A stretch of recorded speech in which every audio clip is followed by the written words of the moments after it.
dobry Państwu, witam serdecznie ze Studio Market Planet. Dzisiaj do studio udało mi się zaprosić Mariusza Turka, partnera z firmy Profitia. Witam Cię, Mariusz, serdecznie. Cześć Grzegorz, dzięki za zaproszenie.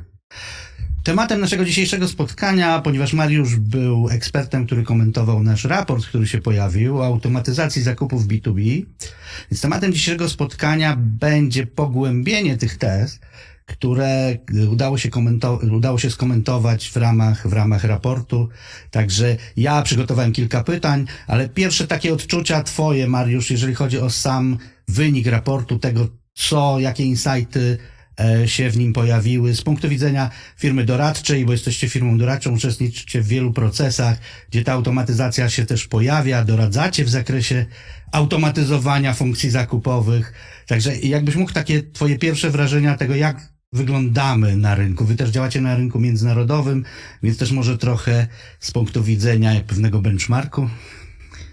Tak, jasne. Dzięki za zaproszenie do skomentowania raportu i przede wszystkim dzięki za animowanie tej sceny zakupowej w Polsce. To, że raport Automatyzacja zakupów B2B powstał, uważam, że to jest świetna decyzja, żeby taki raport przygotować, porozmawiać z liderami obszarów zakupowych, finansowych, zarządczych wśród polskich firm. Uważam, że jako Polska nie mamy się czego wstydzić, jeśli chodzi o rozwiązania, które są dostępne na rynku. No oczywiście Market Planet jest niewątpliwym liderem i wyznacza standardy od wielu lat na rynku. No my jako Profitia od 14 lat pomagamy firmom profesjonalizować się zakupowo. Uważamy, że tempo rozwoju jest dobre. Jesteśmy jako kraj, jako największe firmy dużo dalej niż byliśmy w 2010 roku, ale przed nami jeszcze zdecydowanie daleka droga. Czyli wyzwania są.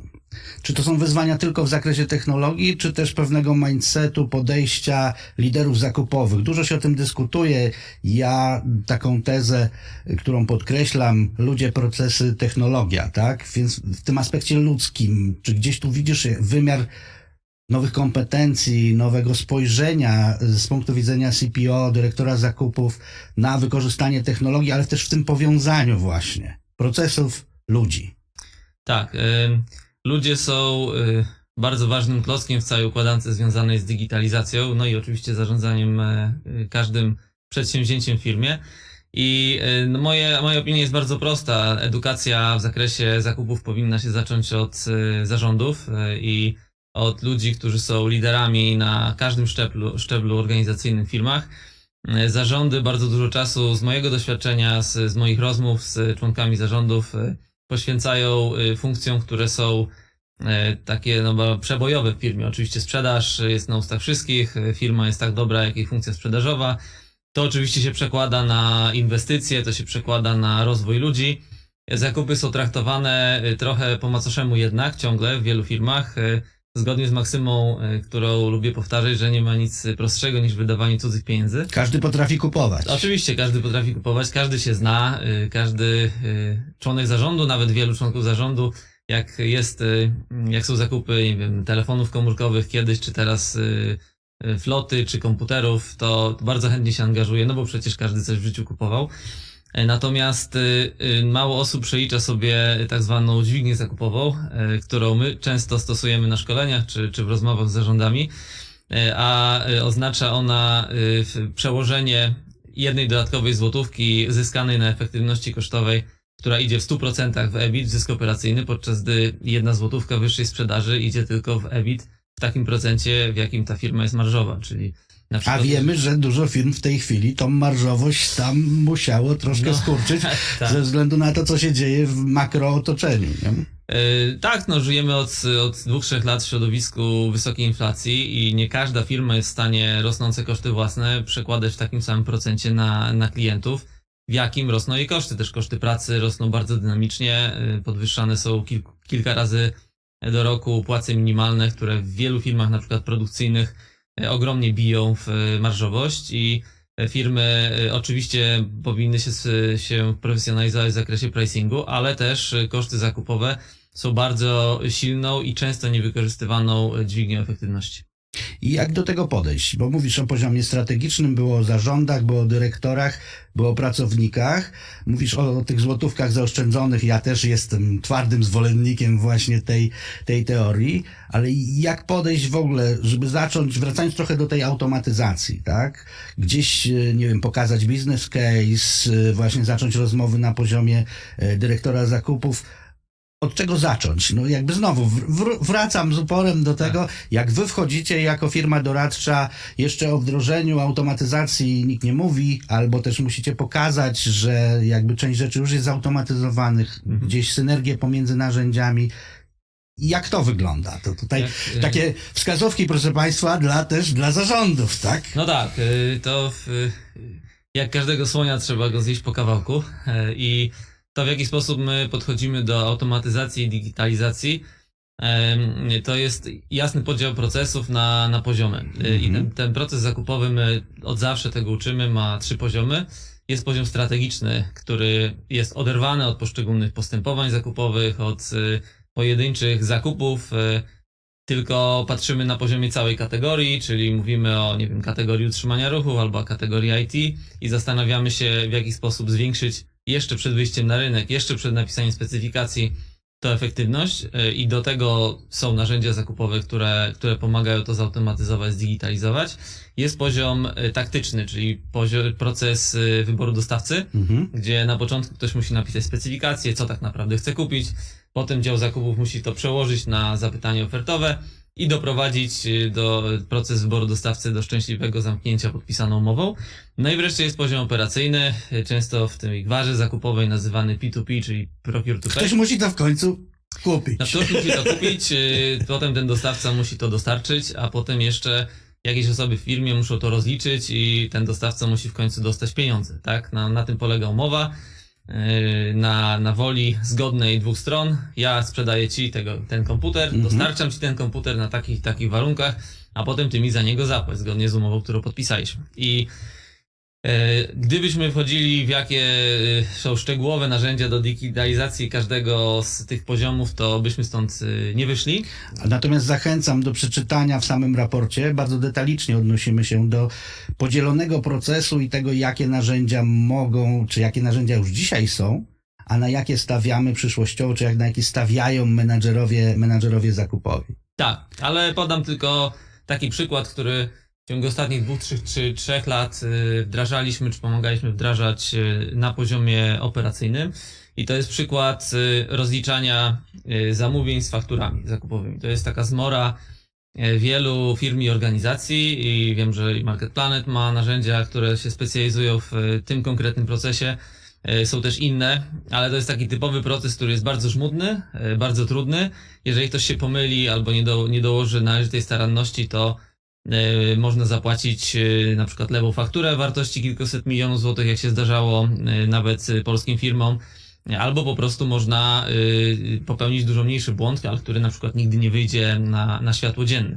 Więc narzędzia do automatyzacji tego procesu, które sczytują informacje z faktury, łączą ją z zamówieniem wystawionym w systemie i rozliczają te dokumenty automatycznie, oszczędzają nie tylko czas, pieniądze, ale też frustrację ludzi, którzy w firmach, które nie mają tego fragmentu procesu zdigitalizowanego, muszą robić to ręcznie i cierpią z tego powodu. Czyli mamy jakiś stan faktyczny, stan na teraz, mamy jakiś stan docelowy. Jak się w tym poruszać, tak? Trochę chciałbym ruszyć ten temat KPI, prawda? Różnie to wymawiamy, nie ma odpowiednika w polskim języku. Ja też jestem zwolennikiem KPI, także jeżeli chodzi o takie projekty na styku z automatyzacją, tak? Bo wy robicie takie zdjęcie tego, co jest, pewną analizę to be, czyli jakby mogło być i mamy business case związany z wykorzystaniem narzędzia. Jak zmierzyć efektywność wdrożenia? Czy przygotowania, później wdrożenia i funkcjonowania, bo może jakby rozbijmy to na te trzy etapy. KPI będą pewnie podobne. No tutaj liczę na to, że jakby jesteśmy w stanie ruszyć znowu, trochę opisać to, co mamy, trochę i opisać to, co chcemy mieć i zmierzyć to na starcie i w ramach oczekiwanego, czy też uzyskanego efektu. Jasne. Ja osobiście jestem zwolennikiem podziału KPI-ów czy mierników efektywności na dwa rodzaje i wyznaję zasadę, że każda firma powinna mieć KPI-e procesowe i projektowe. Tak? Jeżeli nawet mówimy o wdrażaniu narzędzi zakupowych, no to te KPI-e procesowe odzwierciedlają pewien taki stan organizacji, stan procesu zakupowego, który chcemy utrzymać, który chcemy poprawiać stopniowo, ale on nie jest związany z wdrażaniem nowych narzędzi zakupowych, czy nie jest wdrażany z takimi dużymi projektami. No i takim typowym KPI-em, który ma charakter procesowy, a który można poprawić dzięki digitalizacji, jest KPI efektywności procesowej, czyli na przykład stawiamy jeden stempel czasowy w systemie w momencie, gdy wpływa nam zapotrzebowanie, czyli ktoś chce kupić ten komputer, trzymajmy się tego dosyć namacalnego przykładu i mamy potem drugi stempel czasowy, dostarczenie tego fizycznego komputera do naszego zakładu produkcyjnego czy na magazyn. I ten czas od jednego stempla czasowego do drugiego powinien się zmniejszać. Oczywiście on nie powinien być na tyle krótki, że organizacja zakupowa nie ma szans wybrać dobrego dostawcy, ale zazwyczaj problemem jest to, że ten czas trwa zbyt długo, a nie zbyt krótko. I w przypadku zakupów produkcyjnych teraz pomagamy kilku klientom zmniejszyć czas od planu produkcyjnego do momentu tak zwanej PZ-ki, czyli przyjęcia na zakład, ponieważ skrócenie tego czasu pomaga zwiększyć rotację, a zwiększenie rotacji pomaga zmniejszyć obciążenie magazynu towarem. A w momencie, gdy 5 lat temu kapitał był za darmo, w cudzysłowie, przy zerowej inflacji, to każdy pompował magazyny pod sufit i najważniejszym KPI-em z punktu organizacji była dostępność towaru dla klienta. Teraz, jeżeli ten towar nas kosztuje 10% rocznie, średni ważony koszt kapitału, tak, to w firmach, produkcyjnych albo handlowych, które mają poziom rotacji 1, 2 czy 2,5, czyli kupiony materiał przechodzi tylko raz czy 2 razy przez magazyn, no to są ogromne koszty, które potem trzeba zrekompensować marżą. Więc to jest taki typowy procesowy miernik efektywności. Projektowym miernikiem z kolei może być chociażby wdrożenie narzędzia informatycznego. Tak? I to jest nietrywialny wskaźnik, ponieważ wdrożenie systemu informatycznego może trwać, wy macie lepsze doświadczenie niż my, ale może trwać latami, nawet dekadami. I w momencie, gdy organizacja nie jest zmotywowana miernikami efektywnościowymi, kiedy te kamienie milowe wdrożenia, na przykład systemu MarketPlanet, nie są przywiązane do systemu wynagrodzeń, czy nawet bonusów dyrektora zakupów, to wtedy można to traktować... To też dobra podpowiedź dla zarządów, słuchajcie, szanowni państwo. Przywiązać to, efektywność wdrożenia przywiązać do wyniku. Po to się kupuje systemy informatyczne, żeby poprawić efektywność zarządzania firmą, tak, żeby zwiększyć przejrzystość, żeby zmniejszyć koszty a nie po to, żeby potem dostawcę, czy to jest MarketPlanet, czy jakakolwiek inna firma, czołgać przez 5 lat i udowadniać mu, że on tego nie umie zrobić, czy tamtego nie umie zrobić. To nie jest ani warte czasu, ani warte tych pieniędzy oszczędzonych na tym, że konsultantowi się pokaże, że wdrożeniowemu, że on tutaj czy tam popełnił błąd. Najważniejsze jest osiągnięcie założeń związanych z wdrożeniem. Efekt biznesowy. Efekt biznesowy wynikający z umowy i potem obie strony muszą pracować nad tym, żeby to dowieść. Więc liderom zakupów i zarządom polecam podejście, gdzie są mierniki, które mierzą efektywność procesu i są mierniki, które mierzą efektywność projektów w zakupach. Ja wrócę trochę do tych procesowych. Bo spotykacie się z organizacjami, jak się domyślam, o różnym poziomie rozwoju. Czy da się to w ogóle mierzyć, nie mając zautomatyzowanego, nie wiem, workflow akceptacyjnego, czy właśnie przejścia od tego zapotrzebowania do przysłowiowej PZ-ki, o której wspominałeś? Domyślam się, że się da pewnie, bo widziałem organizacje, które robią to w Excelu, albo robią to zupełnie na piechotę, tak, z jakąś strukturą katalogową, ale czy to się da? Takie pytanie ci zadam, trochę przekorne, bo wiem, że się da, natomiast masz jakby bagaż doświadczeń, który też pozwoli nam pokazać, jak łatwo i szybko można to zautomatyzować. Przede wszystkim pierwsza sprawa jest taka, że wszystkie cele, żeby one działały, to muszą być smart, tak? Czyli tam muszą być specyficzne, muszą być mierzalne, muszą być osiągalne, muszą być realistyczne i muszą być ograniczone czasowo. I to jest taki abecadło stawiania celów związanych z czymkolwiek. Czy to jest cel zakupowy, czy cel związany ze zrzuceniem paru zbędnych kilogramów. I ta mierzalność jest bardzo trudna, jeżeli nie mamy systemu, który jest obiektywny w tym zakresie. I jeżeli mierzymy na kartce papieru czy w Excelu chociażby długość trwania procesu zakupowego, to każdy sobie może w tym Excelu wstawić, co mu się żywnie podoba i to potem oczywiście widzieliśmy też takie rozbudowane Excel, gdzie są na SharePoincie, że jest ograniczony dostęp, że ty możesz edytować tylko tą kolumnę, ja mogę tamtą, potem są kłótnie, czy ten na przykład stempel czasowy został dobrze postawiony, czy źle. To wiemy, że to jest bzdura, bo rośnie taka ośmiornica i potem głównie tym, czym się zajmują menedżerowie, to jest negocjacja wzajemna. Prostowaniem rzeczywistości, tak? Albo naginaniem. I to jest też bardzo często zarzewie konfliktu w organizacji, ponieważ te cele, które są stawiane, są przypinane do systemu motywacyjnego. No, a system motywacyjny jest związany z pieniędzmi. Czasami to jest 5%, czasami to jest 25% wynagrodzenia rocznego menedżera, więc jemu bardzo zależy na tym, żeby te cele spełnić. I te cele, które są mierzone przez system, kończąc ten wywód, to są cele, które są najtrudniejsze do dyskusji. System obiektywnie stawia stempel czasowy, jeżeli wpłynie jakiś dokument, jeżeli nie wpłynie, to go nie stawia i nikt nie dyskutuje, czy ktoś wysłał coś przed weekendem, czy po weekendzie i gdzie ktoś ma coś na mailu. Ja jeszcze zapytam, dużo mówimy o relacjach, o budowie relacji z dostawcami. Ci, co mieli te relacje zbudowane, też byli bardziej wygrani w momencie, jak się pojawił nam problem związany z pandemią, czy obecnym zakresem choćby działań wojennych. Te relacje były budowane latami. Jak automatyzacja twoim zdaniem się tutaj odnajduje? Tak troszkę spersonalizuje tą automatyzację. Jak ona się odnajduje? Czy przeszkadza, czy pomaga? Gdzie, na co zwrócić uwagę, żeby sobie nie zaszkodzić? Tak. Zarządzanie relacjami z dostawcami my traktujemy jako element procesu strategicznego. Po pierwsze, on przenika przez wszystkie interakcje pomiędzy firmą a jej otoczeniem konkurencyjnym. A na koniec dnia zakupy są procesem typowo zewnętrznym, to znaczy nie można się zamknąć w 4 ścianach w biurze i próbować realizować proces zakupowy. Spotkałem takich menedżerów już wiele lat temu, kilkanaście lat temu, którzy się chlubili tym, że ich zakupy mają wrzutnie, gdzie wrzucają im inne działy specyfikacji i mają wyrzutnie, gdzie wyrzucają sievesy, czyli elementy zapytania ofertowego na rynek. To nie jest moim zdaniem dobra organizacja zakupów i zakupy trzeba budować, jeśli chodzi o otoczenie konkurencyjne i o dostawców, z naciskiem na relacje, ale też odpowiednio ważąc, z którymi dostawcami te relacje się opłaca budować i w jaki sposób, a gdzie należy położyć nacisk na efektywność i na to, żeby nie strzelać z armaty do wróbla i nie robić półrocznego procesu ujednolicenia specyfikacji materiałów biurowych, których się firma kupuje za kilka Który gdzieś tam jest minimalnym zakupem.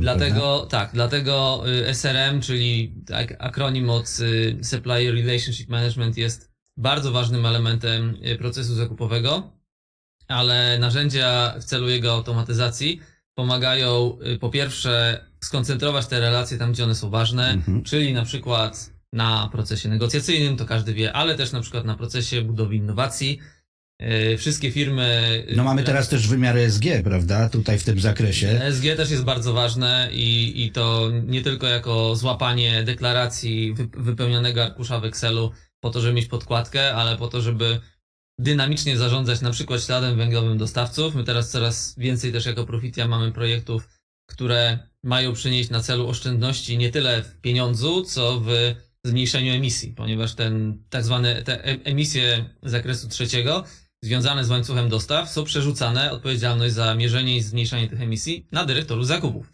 Więc oni muszą iść do swoich dostawców i na przykład prosić ich, żeby zmienili proces produkcyjny, albo stosowali inną stal, albo stosowali mniej aluminium po to, żeby ten produkt, który ja jako firma daję mojemu odbiorcy końcowemu, był bardziej zielony. Czyli ten zakres danych, który będzie wymieniany, już abstrahując też od ESG, ale jest wymieniany w ramach systemu zakupowego, czy właśnie systemu automatyzującego ten kontakt, tą relację, będzie rósł.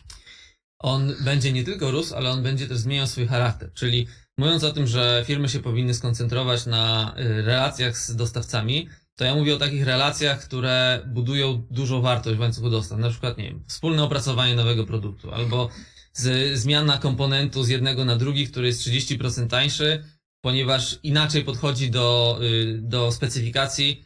Jest wtedy tak zwane performance specification, gdzie mówimy naszemu dostawcy, interesuje nas ten efekt końcowy, a jak go zrobisz, to już nas mniej interesuje. Ty jako ekspert namów nas do tego. Natomiast takie relacje, które dzisiaj są między dostawcą a klientem, często są oparte o bardzo prozaiczne, operacyjne informacje typu kupiec operacyjny, czy nawet kupiec strategiczny bierze telefon i mówi, gdzie jest ta ciężarówka z paletą, która do mnie jedzie, Dokładnie. bo dyrektor produkcji mnie zabije, jak to jutro nie będzie na zakładzie. No i takie informacje można wymieniać przez szeroko rozumiane systemy, tak zwane EDI, czyli Electronic Data Interchange. Oczywiście MarketPlanet też ma rozwiązania tego typu. I dzięki temu, że takie informacje dotyczące procesu operacyjnego są wymieniane automatycznie, to firma ma więcej czasu i więcej uwagi może poświęcić na to, żeby z tymi dostawcami kluczowymi skupić się na procesach, które generują wartość strategiczną. Dziękuję Ci ślicznie za te informacje. Proszę Państwa, proszę zobaczyć, jak automatyzacja ma też ten taki czynnik ludzki, tak, związany z efektywnością, z pracą, budową relacji. Ja jeszcze chciałbym Cię zapytać, ponieważ Wy jesteście partnerem CIPS-u, Chartered Institute of Procurement and Supply, jakie tutaj takie insighty związane z tym, że długo już współpracujecie, jakby prowadzicie też programy szkoleniowe, czy przygotowania organizacji, całej organizacji do certyfikacji, nie tylko poszczególnych pracowników, gdzie tutaj odnajdujemy automatyzację i jakie czynniki są podnoszone przez tutaj CIPS, wiodącą w końcu organizację, jeżeli chodzi o profesjonalizację funkcji zakupowych. Tak, dzięki za to pytanie. Rzeczywiście jako Profitia jesteśmy wyłącznym partnerem w Polsce CIPS-u od 10 lat, także w tym roku będziemy świętować okrągłą rocznicę. Jeszcze nie wiemy dokładnie jak, ale na pewno coś wymyślimy. I CIPS jest największą organizacją zakupową na świecie, która skupia ponad 200 tysięcy praktyków zakupowych z całego świata. Działa od 1926 roku, ma statut królewski, co oznacza w Wielkiej Brytanii to, że tworzy standardy związane akurat z profesją zakupową, tak jak CFA w finansach czy ACCA w księgowości. I CIPS od wielu lat jest też organizacją non-profit i w ramach działalności non-profit tworzy tak zwany standard w zakupach i w łańcuchach dostaw. Czyli standard to jest taka książeczka, gdzie na 5 poziomach zaawansowania w dzisiaj 11 obszarach kompetencyjnych ta książeczka tam CIPS mówi za pośrednictwem tej książki, co dana osoba powinna umieć i potrafić zrobić na danym poziomie rozwoju. I jednym z tych 11 filarów kompetencyjnych jest filar technologiczny. Okay. Jest to przez CIPS rozpoznawane obok szeregu innych umiejętności kupca. No, kupcy są, to jest taki zawód bardzo interdyscyplinarny, tak? Musisz się znać na analityce, musisz się znać na negocjacjach, na zarządzaniu dostawcami, na zarządzaniu środowiskiem naturalnym teraz od kilku czy kilkunastu lat, ale też na technologii. I CIPS w ramach swojej działalności stawia przez ostatnie kilkanaście lat coraz większy nacisk na tych umiejętnościach technologicznych, więc wkład w automatyzację, digitalizację zakupów od strony CIPS-u to jest zwiększanie nacisku, ale też narzędzi różnego rodzaju szkoleń czy e-learningów związanych z technologiami. I też w szczególności polecam osobom, które chciałyby zgłębić ten obszar, white paper, czy takie wyniki badania CIPS-u sprzed kilku lat, bodajże z 2020 roku, gdzie CIPS na podstawie badań, wywiadów z kilkuset osobami na stanowiskach dyrektorskich w zakupach nakreślił scenariusze rozwoju profesji zakupowej na kilkanaście lat do przodu.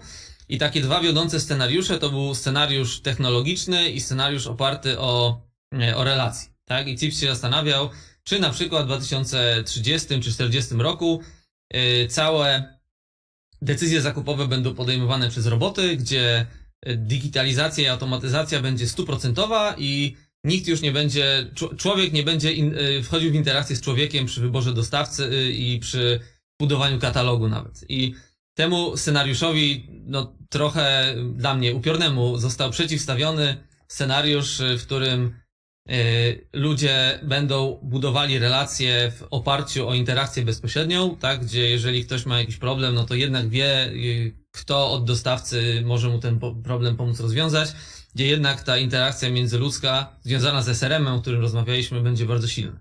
No i oczywiście, jak możesz się domyślić, czy jak mogą się domyślić nasi słuchacze, takim wiodącym scenariuszem rozwojowym był scenariusz miksujący te dwa skrajne scenariusze, gdzie Cips powiedział, że im bardziej strategiczny jest charakter danej relacji czy części procesu zakupowego, tym ten bezpośredni kontakt, ta ludzka interakcja pomiędzy kupującym a sprzedającym będzie ważniejsza, nawet 30 czy 40 lat od dzisiaj, a im bardziej się przesuwamy w stronę procesu operacyjnego, rozliczeniowego, tym bardziej ta technologia będzie miała rolę dominującą i będzie pomagała ludziom skupić się na tym, co jest naprawdę ważne i co generuje największą wartość w łańcuchu dostaw.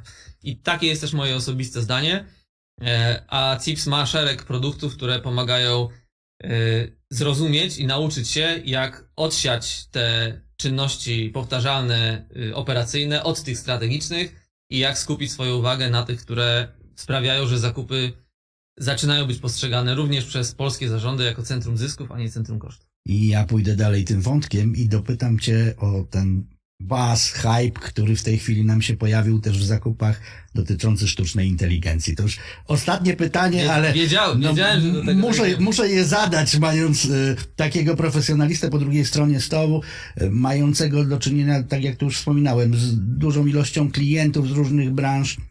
Co się dzieje? Jak ty to widzisz? Jaka jest wasza perspektywa, jeżeli chodzi o sztuczną inteligencję? Bo dużo przyspieszyło. Mówiłeś o tych dwóch scenariuszach Cipsowych.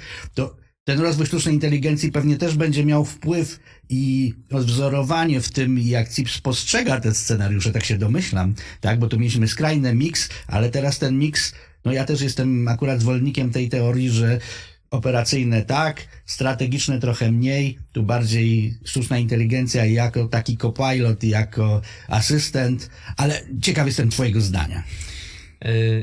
Dzięki, to jest pytanie pułapka, bo znowu możemy wpaść w kilkugodzinną dyskusję, ale...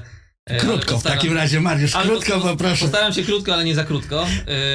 Widziałem w zeszłym tygodniu taką bardzo ciekawą grafikę pokazującą cykl rozwoju nowych technologii w kontekście AI-a, który jest też mierzony ilością wydawanych pieniędzy przez fundusze private equity czy venture capital, wycenami oderwanymi, odklejonymi od rzeczywistości, ilością cytowań, cały ten hype, o którym mówiłeś, i autorzy tego badania, moim zdaniem całkiem sensownego, pokazali, że jesteśmy w punkcie przegięcia, poza którym spadniemy w taki dół realizmu. No. Czyli wtedy w ramach tego dołu realizmu wszyscy będą roztaczali kasandryczne wizje, że AI jednak nie ma sensu, że to jest technologia, która jest 20 lat przed nami, że dzisiaj to był tylko worek gorącego powietrza, a poza bardzo ciekawym zastosowaniem na przykład czata GPT, który stanowi w zależności od wyliczeń 60-80% tego hype'u, no to fajnie można prosić go o pisanie wypracowań, czy o to, żeby wymyślał jakieś nowe dowcipy. Ja na przykład z synami bawię się w czacie GPT w wymyślanie nowych dowcipów i ocenianie ich, natomiast do zakupów to nie ma się nijak. Ja uważam, że sztuczna inteligencja ma ogromne zastosowanie w zakupach, tylko trzeba nad tym popracować z głową i trzeba oddzielić hype od biznesowych możliwości, które są ogromne. My jako Profitia też, to nie jest tajemnica, budujemy nasze własne narzędzie, które AI będzie tylko nie jako tak zwany LLM, czyli ten Large Language Models, tylko AI związany z machine learningiem będzie stosowało do predykcji kosztowych, czyli będzie pomagało liderom zakupowym podejmować decyzje związane ze skutkami w przyszłości, które z kolei, czy te skutki były lepiej, czy gorzej podejmowane, to będzie zależało od notowań poszczególnych surowców wchodzących w skład TCO, czyli całkowitego kosztu posiadania w kategorii. To jest rodzaj zastosowania AI, który moim zdaniem i naszym zdaniem ma... Pierwszy trafi pod strzechy, takie praktyczne strzechy. Gdzie liderzy zakupowi, z którymi no, wiemy, co oni mają w głowach, rozmawiamy z nimi na co dzień, pracujemy tutaj łącznie już po ponad 20 lat, jeśli chodzi o management team Profity. I gdy ich pytamy, z czym oni mają największe problemy, no to jeden problem to jest taki, że są angażowani bardzo przez zarządy do planowania zakupów i są pytani, a po ile będzie za rok ropa, a po ile będzie za rok aluminium, a jak kupujecie, nie wiem, zamki do drzwi, które składają się z 7 różnych kosztów w środku, to ile ja mam zaplanować, po ile one będą za rok kosztowały. To są rzeczywiste pytania, bardzo namacalne, bardzo ważne dla firmy, bo ona na przykład negocjuje, trzymając się tych zamków, negocjuje z marketem handlowym stałe ceny na rok do przodu i to, czy ona zarobi na tych zamkach, czy straci, zależy od tego, Ten ruch właśnie. jaka będzie cena, którą wynegocjuje stałą, sztywną, bo market nie chce mieć cen zmiennych, versus cena, którą ona dostanie od swoich bliskich dostawców. I to jest jeden bardzo ważna grupa pytań, którą oni sobie zadają. No drugie pytanie i drugi problem, bolączka, którą mają, to jest siadasz do stołu negocjacyjnego z dostawcą, który przychodzi do ciebie z 15% podwyżką. No też na pewno się spotykacie, wasi klienci mówią, no fajne te wasze aukcje, fajny ten wasz system, no ale co z tego, jak ja z niego korzystam, dostaję dużo ofert, ale one są wyższe niż rok temu, tak? No i wy też musicie wtedy w rolę edukatora się... Trochę racjonalizacji. Racjonalizatora, tą czapkę racjonalizatora nakładać i mówić, no drogi kliencie, jesteśmy w czasach wysokiej inflacji, trudnej dostępności towarów, nie wiem, kryzys w kanale sueskim, teraz ceny transportu fraktu z Chin do Europy wzrosły dwukrotnie w ciągu kilku tygodni. No i ci liderzy zakupów próbują zrozumieć, jaki jest tak zwany koszt zasadny, czyli jeżeli w odstępie roku dostawca folii stretch przychodzi do mnie z 20% podwyżką, to czy powinienem pocałować go w rękę, że tak mało, czy wyrzucić go za drzwi, że tak drogo? Słusznie. No i większość z liderów, z którymi rozmawiamy, nie wie albo ma tylko tak na czuja, tak?